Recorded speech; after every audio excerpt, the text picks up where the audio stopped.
how good was it to get off to a quick start after the last 2 days? Yeah, I was reminiscent of last weekend, and you kind of felt it. We had to hit in the cages today due to the weather, whether it be in here or out in that team huddle. You kind of felt it coming. Griffin was one of the guys, the first guys I saw today, and I don't know if it was because he got a hit last night or just because he wanted to win or maybe he sensed he was going to play. He kind of had that attitude of very energetic, positive, and that's what we're searching for. And I think by now the guys kind of know what their best personality is, what their worst. So step one is coming to the park with the one that works. And then step two is much more challenging. When the game starts, it's easy today when we get off to the start that we did to keep that rolling or maybe even add on to it. But what are you going to do in the moments it doesn't go so well, especially at the beginning of a game? I don't mind saying that because it's going to happen.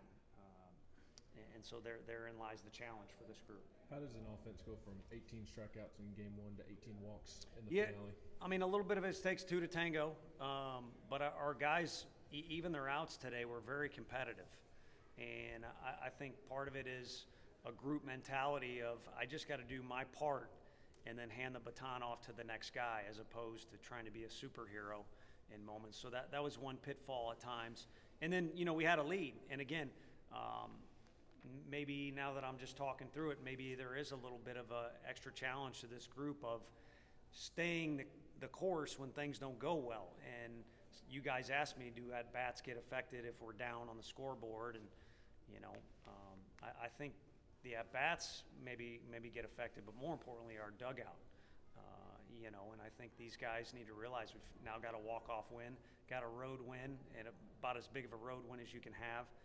This group can argue that Florida, that they're the best team in the league, and we beat them. So we're capable of doing a lot of great things as long as we keep that mentality. What made Drew so effective today? To me, I'm always a fan of the composure, and he throws strikes, and he had a little bit of that attitude that, he showed last year when we had some big series that were 1-1 going into game 3.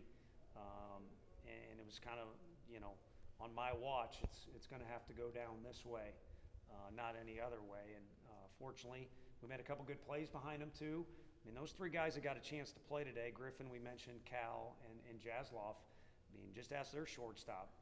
It wasn't easy to make plays on hard-hit ground balls, and he did a nice job behind Drew. So pretty good team effort, and obviously Drew was a shining star.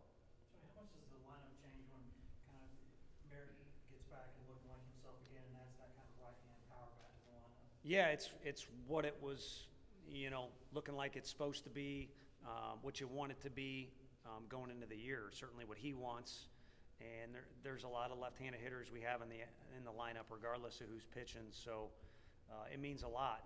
Probably the biggest thing is just the maturity. It was either last night or the night prior. I'm looking at the score sheet, and it's a lot of sophomore freshmen in there, and to have somebody that's got as many reps as he does, and also just kind of that level-headed mindset. He never thinks he's beat. He's always got good information for the other hitters. It just adds stability to the lineup. No base running mistakes this weekend, a sign that this team is continuing to grow? Yeah, for sure. And I don't, I'm not online, but I just kept getting asked about that, and I was like, geez, at LSU, I don't, we had a guy basically, lose his footing on dirt that you can lose your footing on, and you can get some crazy hops on that dirt as well. Other than that, I've seen a lot of progress, not just in that area, but in outfield defense. Those were kind of the two areas that were painful, at the start of the year. And I've seen nothing but progress in both those. And starting pitching's been good, sometimes not as good as it can be. Bullpen's been great. There's been a couple blips on the radar screen, but, all in all, they're coming together as a team. There's going to be moments where if you're you guys, you think the at-bat wasn't very good or the pitch thrown wasn't very good, but therein lies baseball, and I guess there's another challenge for our guys is how well can they bounce back from those when they occur, but they're going to occur. How did you feel Cal did behind the plate? He did great, He and Drew have hooked up a few times because early in the year it was, typically him on day 3 getting kind of a spot start. So maybe the rapport there helps, but Drew certainly was locked into the spots he was hitting, made it easier on him. But ultimately, I think Cal's performance this weekend, because he made the Gold Glove type catch. He got on base for us the other night, took some good swings, and then today had a good day at the plate. It's just kind of energy. I mean, everybody's got a different personality to them. You don't have to bounce around or say stuff if you're a quiet guy, but when you're in here and they're getting loose, you can kind of tell who's excited about being here and who's excited about playing. And he's kind of had that, coming off of him the last few weeks, even on days when he knows dang well he's not in the starting lineup. So he got what he deserved today, in my opinion. How do you get this team to bring that maybe looseness and confidence they seem to play with in Game 3 to those first games of series moving forward? Yeah, I think each day's got a different flavor, and maybe there's a little too much, intensity or football mentality going into the series. So that's something to check on for sure. But kind of knowing, and it's not just, the last 2 games of each series.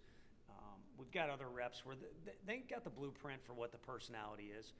The deal is, if we score runs, yeah, it's easy to maintain that or pile onto it. But if the start doesn't go real well or there's some adversity along the way, where do you go with it from there? And I can try and contribute and throw out phrases. I mean, we're not going to have a team meeting in the middle of the game. That is, if anything comes out of today, or if we were to have a Sermon on the Mount, tomorrow to celebrate Easter about our team, that would be it. Is they know what it's supposed to be, coming to the locker room and then going to stretch and then completing pregame and then going into the game or going into a series. What are you going to do when it's not ideal the first 2, 3, 4, 5th inning, maybe even later in the game, because it's not going to be ideal at any point. I mean, today wasn't even ideal. Would have liked to seen Camden Sewell throw the ball for the Vols today, but we obviously will take the win, but it's not going to be ideal. Yeah, speaking of Camden, how do you balance wanting to have him ready on Sundays or Game 3 and still making sure he gets plenty of work?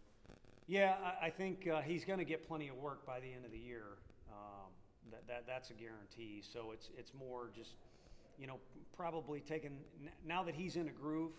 And I will say that it was in the back of the mind a little bit of our coaching staff of him going almost 70 pitches last Saturday. I don't think he needs a full week rest from that, but we got other guys that are really effective. Coach Anderson met with the staff and he said, the one thing about this group that's different than last year or prior years, we've got strength in numbers. We might have strength in numbers as much as anybody, that we've played so far. So that's our true positive, but we probably need to start looking just with him and everybody else, just one game at a time. What do we got to do this game today without worrying about tomorrow or the next day, and without worrying about what happened before those games, as long as the guys are available. Tony, y'all gotten a clearer picture or anything with Maui in the past couple? No, I mean, he was better today. And again, Jasloff played really well. We just kind of like that matchup and that situation. So he comes out of the game, and of course we have confidence in Kendro too. I think in a pinch he could have played today. He took part all of pregame. So I'd assume he'd be ready to go on Tuesday. Then it'll be up to us if we see that he's the guy that needs to be out there. Anything different from Drew today that allowed him to go deeper into his outing? I don't think so. I don't know. Just being honest, I asked Coach Az, do you think we could have gone longer, too short with Drew last few outings? Because going into today, he's basically fresh, and we can extend him. But I truly feel like he's gotten what we've needed done going into day 3. Is all those days we've had loaded pens, and just give us what we need. And sometimes we'll take the ball from him earlier than he wants, which is probably the occasion with all of them, or we'll extend him. We could even send him back out there in the 8th, but it was a good day for him, and I don't think he necessarily did anything different. That's his one big strength is consistency.